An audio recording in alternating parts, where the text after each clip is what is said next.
O que faz uma coisa ser o que ela é? Porque um gato não é um peixe, porque um peixe não é um gato. Como eu vou saber se um gato é realmente um gato ou se um peixe é realmente um peixe?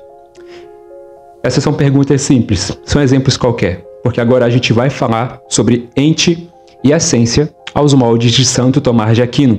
É um pouco de metafísica tomista que nos leva ao entendimento mais profundo sobre a realidade, o ambiente que nós vivemos, esse mundo mais sensível.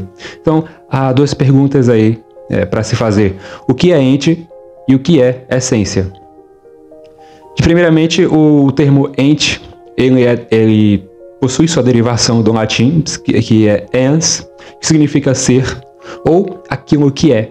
Tá? Então, para Tomás de Aquino, o ente se refere a tudo o que existe, seja de maneira concreta, como uma pessoa ou uma pedra, seja de maneira abstrata, como os conceitos matemáticos ou os conceitos de virtude. Tá?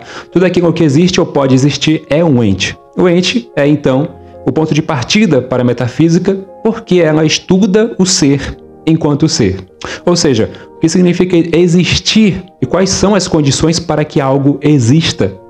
E a essência, então, é aquilo que faz com que o ente seja o que ele é. Tá bom? Ela responde à pergunta: o que é isto? A essência de um ente é um conjunto de características, é um conjunto de características essenciais para que a coisa seja o que ela é. Ou seja, é um conjunto de características que define a natureza e que faz essa coisa ser diferente dos outros seres. Tá? Faz essas coisas ser diferentes das outras coisas. Por exemplo, a essência de um ser humano inclui a racionalidade. Isso faz com que ele seja diferente dos outros animais. Em Tomás de Aquino, a essência está completamente ligada à ideia de forma do objeto, tá? Para a qual a gente direciona a pergunta: o que é isto? Ok? Cada ser possui, então, uma forma específica que determina o que ele é. Um exemplo melhor das perguntas iniciais ainda. Por que um peixe é um peixe e não um gato? Bom, um peixe é um peixe porque ele tem a forma de um peixe. Ele tem todas as características que faz dele ser reconhecido como um peixe. Um peixe não é um gato, porque o peixe não tem as características de um gato. Ou seja, isso não faz parte da identidade desse peixe. Marcos, quais são as características que fazem com que percebamos que tal ente é um gato? Bom, as características que fazem um gato ser identificado como um gato é que ele é um felino, tem pelagem, tem garras retráteis, são as unhas, ele tem olhos grandes, tem audição apurada, ele tem bigodes sensíveis, e tem o gato, o ato de ronronar. O gato tem o ato de ronronar.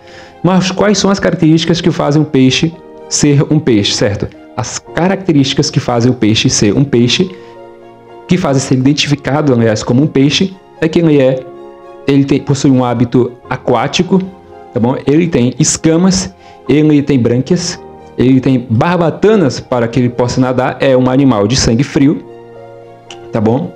Então, assim, ele possui até uma respiração contínua, é como se ele não parasse de respirar. Mas, Marcos, já ouvi falar sobre o peixe-gato, e agora? Então, vem a pergunta: o que faz um peixe-gato ser um peixe-gato? A resposta é até surpreendente, porque não tem muita coisa que a gente consiga classificar o peixe-gato, identificando ele como um peixe-gato. Porque, assim, parece que aquele bigode dele nem é um cabelo, tá? Mas ele tem a mesma função.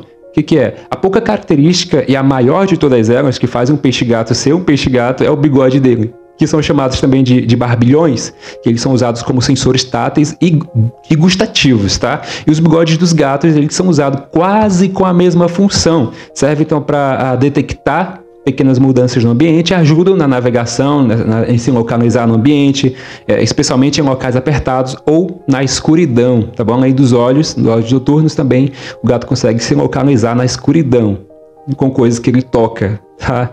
Então, assim, e o dito peixe-gato? Bom, ele vive nas profundezas dos rios, né? Também utiliza o bigode para se localizar nas partes mais escuras do fundo do rio. Então, perceba as diversas características e formas que fazem algo ser o que é, ok? Então, assim, A essência, então, é aquilo que constitui a identidade de um ser. Perceba, o gato, o peixe gato, ok? A essência deles qual é? É aquilo que constitui a identidade deles, a característica deles. Então, assim, é o que faz ele ser o tipo de ente que é. São suas características, essa é a essência, tá bom? Todo ente, não que eu tô doente, tá? É todo ente, então, possui aí uma essência. Todos os entes possuem uma essência, ou seja, por trás de todo ser existe uma identidade única que faz ele ser o que é. Temos aí a distinção entre ente e essência. Embora, assim, todo ente possua uma identidade, ele possua, na verdade, uma essência, Tomás de Aquino faz uma distinção crucial entre esses dois, nesse meio cristão. O ente, então, se refere ao fato de existir. Um ente é tudo aquilo que existe. Um ente se refere a esse fato de existir. Enquanto a essência se refere àquilo que é o ente. Tá bom? A essência se refere àquilo que o ente é. Por exemplo, uma pessoa existe, ente, e é um ser humano, essência. Porém, a existência e a essência, elas são aspectos diferentes, tá bom? O ser humano ele pode existir ou não, mas sua essência como ser humano permanece a mesma, mesmo que ele não exista. A essência continua a existir, bom?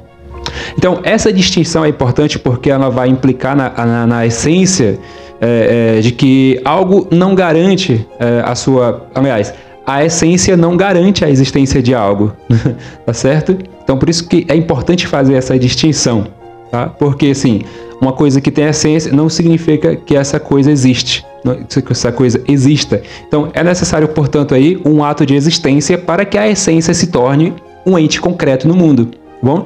Essa distinção aí é um ponto muito central na doutrina de Tomás de Aquino sobre a relação entre Deus e as criaturas. Em Deus, a essência e a existência, elas são idênticas, porque Deus é o próprio ser.